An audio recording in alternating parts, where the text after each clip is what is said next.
Red Dead Redemption 2 is a beautiful game.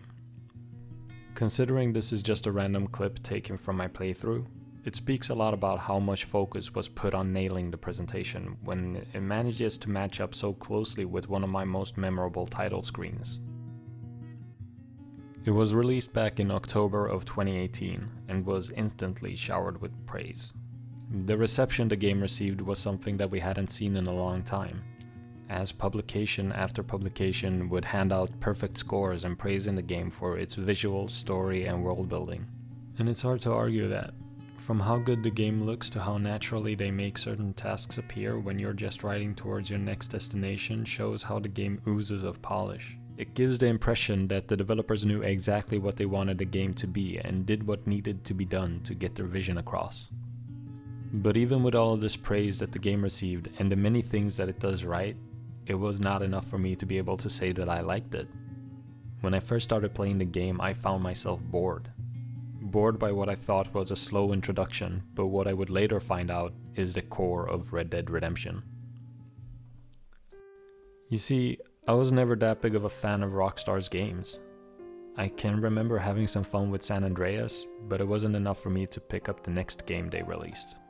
Because of that, I never played Red Dead Redemption, and therefore I thought that it was only fair to give the second title a shot. After all, the game was being rated highly, and I had never heard anyone say anything bad about the first game in the series.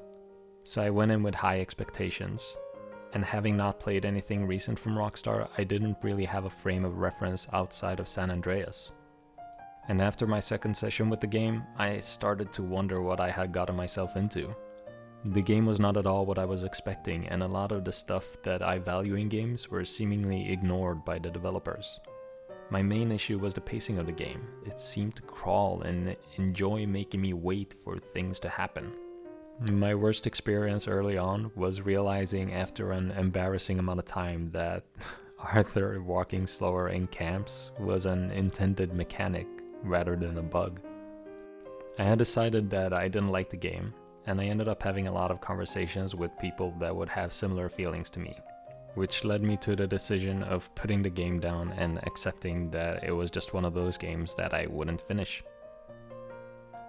That was until an acquaintance of mine who loved the first one started playing the game and gushed about how good it was.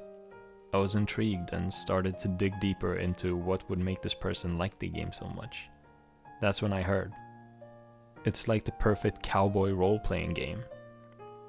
I was stumped.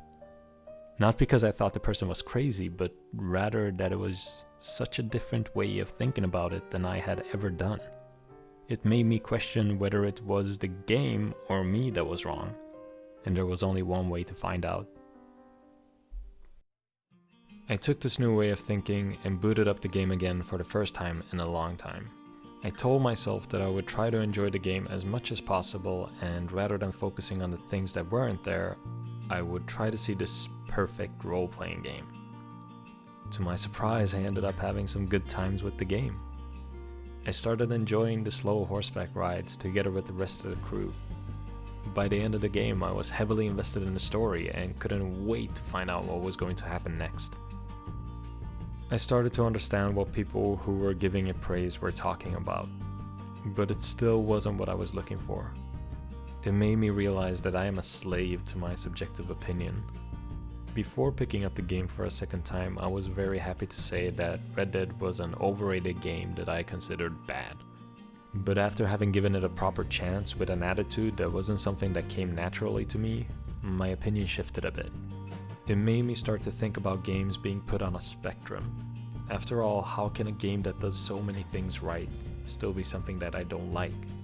I believe it's because it's trying to push that spectrum and finding out how far it can go in order to become something that hasn't really been seen before.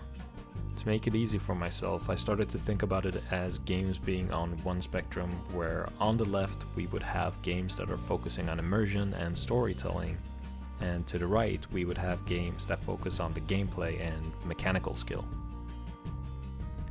This is of course an oversimplification, but it helped me realize that games that are pushing the boundaries of the left side are not games that are made for me to enjoy. I am not the target audience.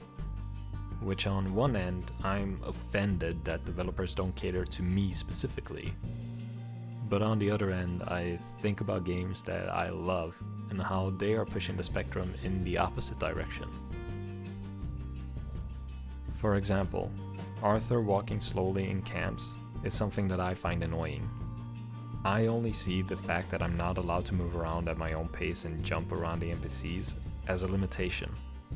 But another person might consider it a great feature that plays into the fantasy of being a cowboy. As much as I enjoy jumping around and acting like an idiot during interactive cutscenes, that behavior is not something that I'm employing in real life. So slowing down Arthur to move more like a person rather than a playable character allows the player to ground themselves in the game and make the entire world more believable. It's not meant to be a playground for you as a player. It's the world that Arthur lives in. Funnily enough, this grounding allowed goofy situations that I would normally brush aside to become really funny, like this clip for example, where I'm trying to find my horse after a shootout in the woods.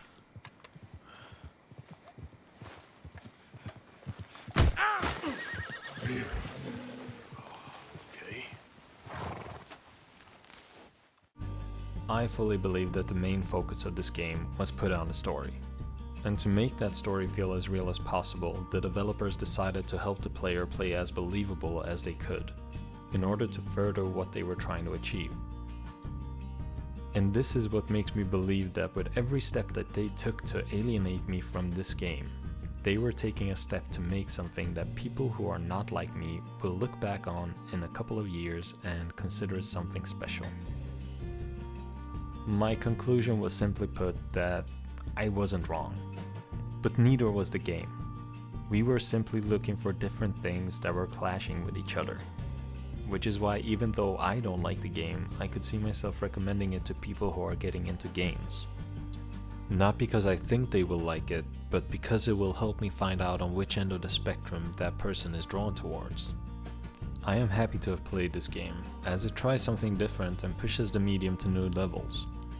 And moving forward, I will keep an eye out for games that are highly praised that look like they try to push the boundaries of what is right. Because who knows? I might end up finding an unexpected new experience that I really enjoy. Although, next time I might wait for a sale before committing. Thank you for watching my video. I really appreciate it and hope that you enjoyed it. As with my latest video, I expect there to be a lot of room for me to improve on. If you thought about something while watching the video that I could improve on, then leave a comment below. Or if you've had a similar experience that I had with Red Dead, I would love to hear about it. If you found yourself enjoying the video or see potential in what I'm doing, then please subscribe. Thank you. See you next time.